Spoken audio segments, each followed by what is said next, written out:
Welcome back. In this video, I will show you how to use Claude AI for coding. Whether you're writing code, fixing errors, or learning a new programming language, Claude AI can help you complete your coding tasks more efficiently. So let's get started. First, open Google Chrome and search for Claude AI. Open the official Claude AI website and sign in to your account. Once you're on the Claude dashboard, start a new chat. In the message box, describe the coding task you need help with. For example, you can ask Claude to write a Python script, create an HTML and CSS web page, generate JavaScript code, fix bugs, or explain how a piece of code works.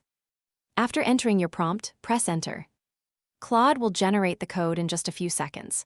You can review the code, copy it, and use it in your own project. If you want to improve the code, simply ask follow-up questions like add comments, optimize this code, fix the error, or convert it to another programming language.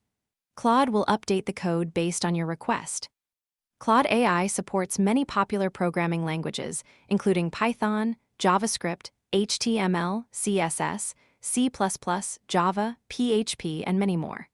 It's a great tool for learning programming, debugging errors, building projects, and improving your coding skills. And that's it. You've successfully learned how to use Claude AI for coding. I hope this video helped you. If you found this tutorial useful, please don't forget to like this video, subscribe to the channel, and share it with others. Thanks for watching.